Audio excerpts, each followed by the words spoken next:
Words from the Wise. Words from the Wise. Please welcome Charles Cave.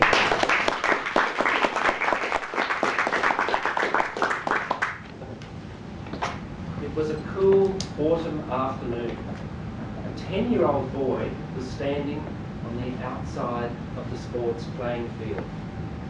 He was part of school rugby. He didn't like the sport, but he was there because it was compulsory. He thought, if I just stay up the back, I won't have to get up there amongst all the action. I won't get hurt. A mysterious figure appeared nearby. "Young Mr. Cave, what are you doing down there at the back of the field? You should get up there to the ball, kick it, get a goal." The boy was surprised. "Who are you?" "I'll tell you later, lad. Now get up there." The boy decided, I don't have any choice. He started running. He went up and gave a great big kick.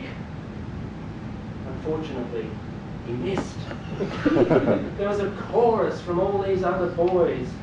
"Cave, you idiot! You're hopeless!" The man appeared again. "You're not hopeless. Get up there, kick the ball, I know you can do it." The boy didn't have any choice. He started running again. He kicked the ball. It soared up in the air, straight between the goalposts. There was this almighty cheer. "Yay, Cave, you're the hero!" Ladies and gentlemen, you're probably thinking, who was that boy? Was it me, really, being the champion rugby player in my primary school days? It was me. I did participate in rugby at school, but once I left primary school, I chose the easier path of tennis. But that man, who was he at the side of the field?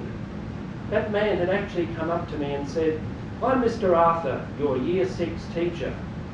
And ladies and gentlemen, I can tell you that Mr. Arthur had turned out to be an excellent teacher and also a mentor in my life. He taught me about taking risks and having a go. He also taught me about that failure, that it's all right to fail, because he said that a failure is just a stepping stone to success. He also taught me in Year 6, at that tender age of 11, when we often get teased and bullied, he said, don't worry about being bullied or teased. Just laugh along with those people. Don't let them allow you to be the butt of the jokes. Just laugh along with them. They'll soon forget about it and be your friend.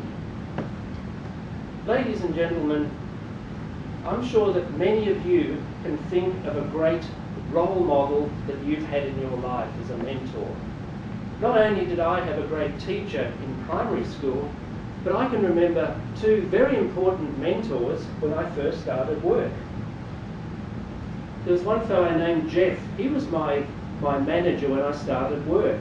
And not only did he give me consulting and advice on computer business systems, but something much more interesting, and that was wine appreciation. He obviously had a good salary because he used to buy all these premium wines from Tyrrell's, and he'd give me these catalogues. He'd say, "Oh, have a look at these. I recommend you buy this one and this one." I'd look at the price. I thought, "Oh, they're a bit pricey." But I took on his advice and I bought these wines, and I learnt a lot from him. There was also another great role model in my company, a man named John Taylor. He was this very athletic, thin guy who kept telling me about all the marathons that he was running.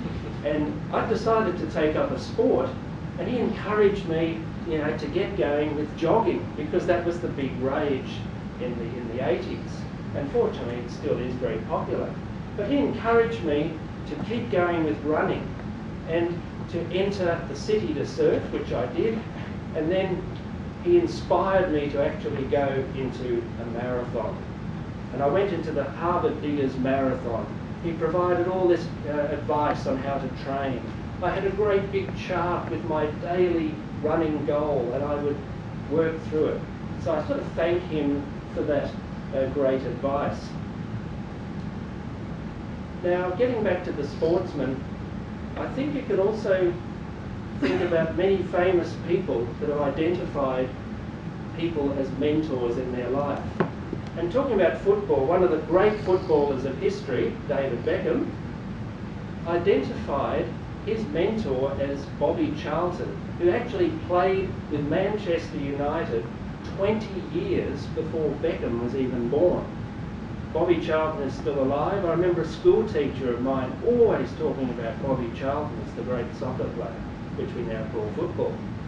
But Beckham had taken on the advice of Bobby Charlton to become what he was today, or still is.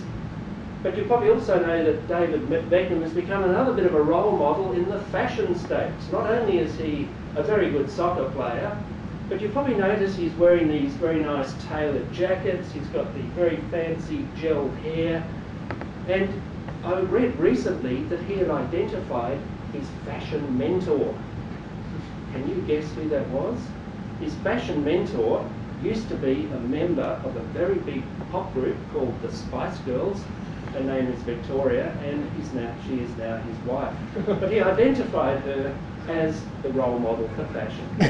But ladies and gentlemen, I value the mentors I've had in my life, and I also get tremendous pleasure from mentoring other people.